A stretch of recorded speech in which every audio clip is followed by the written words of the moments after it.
I'm Sabrina and welcome to HRPD Small Talk. Yeah, and I'm Kylie. So today we have a lot of stories to cover. The world's most admired companies share their secrets, why sometimes you should be a witch doctor. Yeah. And first off, employees in the US are actually afraid to quit their job. So nearly half said that they have worked for bad bosses but are afraid to quit because they don't have a backup plan. So additionally, 59% or nearly 60% even said that they would work under unreasonable circumstances or superiors. Looks like it does take more courage to quit than people think. And the survey has also identified a couple of typical bad bosses like the micromanager, poor communicator, the bully, the saboteur, and the mixed bag. And it actually came out with certain tips to deal with these bosses, such as employees justifying their actions rationally while being criticized, or seeking clarification whenever necessary. Yeah, so if let's say you were working for a bad boss, would you be afraid to quit? No, never.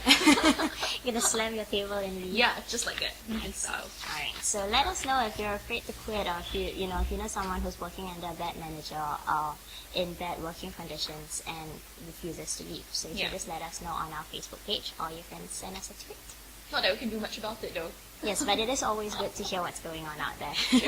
So speaking of managers and leaders, in Singapore, employee engagement, of course, is a huge topic. It's high on the agenda of a lot of leaders. But the question really is, are leaders doing enough to engage? So according to Rofi Park, companies have to start building employee engagement strategies that can help leaders not only deliver business results, but also move forward and drive growth. So I think that's, again, there is a reason that leaders are always talking about employee engagement. Sure. And I believe you have a quote from Michael Jenkins, who I is do. the CEO of Rofi Park. Yeah, and he says that it's so different working for an organization which has a positive, happy culture. You cannot underestimate the power of happy employees, and I totally agree with that. That's true. And we're happy employees, aren't we? We look happy.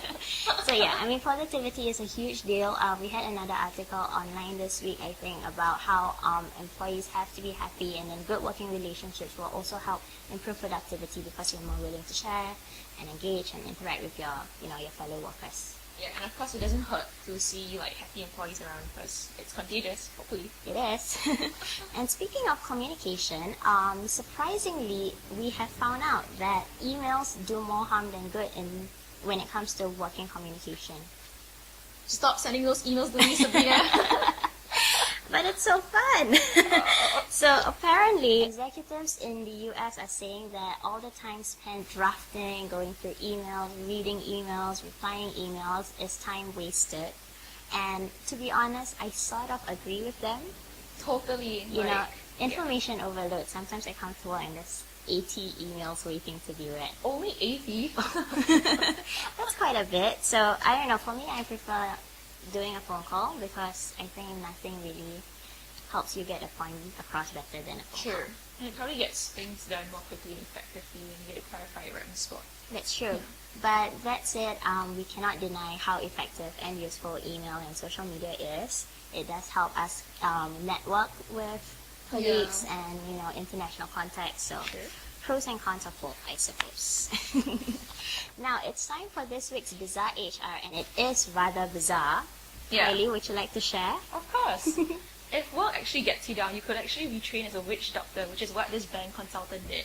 He actually gone through a 3-month-long initiation where he had to deny sleep, wake up at wee hours of the morning to dance for the tribal ancestors, and to regurgitate goat's blood as part of his ritual initiation to be a witch doctor. He says that although many people think that it's a weird decision, it's actually a job that chooses you rather than the other way around. It's actually a massive process, as he says, and you don't enter into it lightly. It looks like being a witch doctor isn't all about magic and quackery after all. I don't know, I'd rather sit through boring meetings and chase deadlines than drink goat's blood. And not make magic spells and No. Not my cup of tea, but I mean, if you had to choose any weird job, what would it be? It'll be a ticket stub peeler. Why? Because you get to deny people into the movies when they're mean to you. Take that, people. Now I know, Kylie. And one of our biggest stories this week, yesterday I had the pleasure of attending... Who are the customers that we interface in? Right. And so we got to meet a couple of really big names who have made it to the top. And of course, no surprises, the top three, Apple, Google, all our favorite brands. When speaking to a lot of the leaders there, I found out that one thing that they shared in common was, again, employee engagement and also being aware when your employee is losing steam or getting bored with their work. So I guess it's always important that your employees are inspired.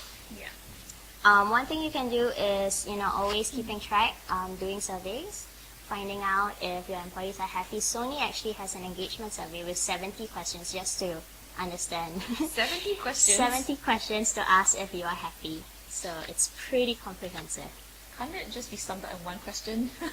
I don't know. Apparently happiness is not child's play anymore. So if you're a leader and you have unique or novel ways of engaging and inspiring your employees, let us know. We're always keen to find out more. And you can let us know through our Facebook page again, Twitter, as well as send us an email. Yeah, we love fan mail. We love fan mail. And our July issue is out, so you can get it on the newsstands. Hopefully it's been delivered to your office, and there are pretty interesting articles in there, so I would get my hands on it if I were you. So I guess that's all the time we have this week. Back to replying emails. And not being a witch doctor. See you next week. Bye. Bye.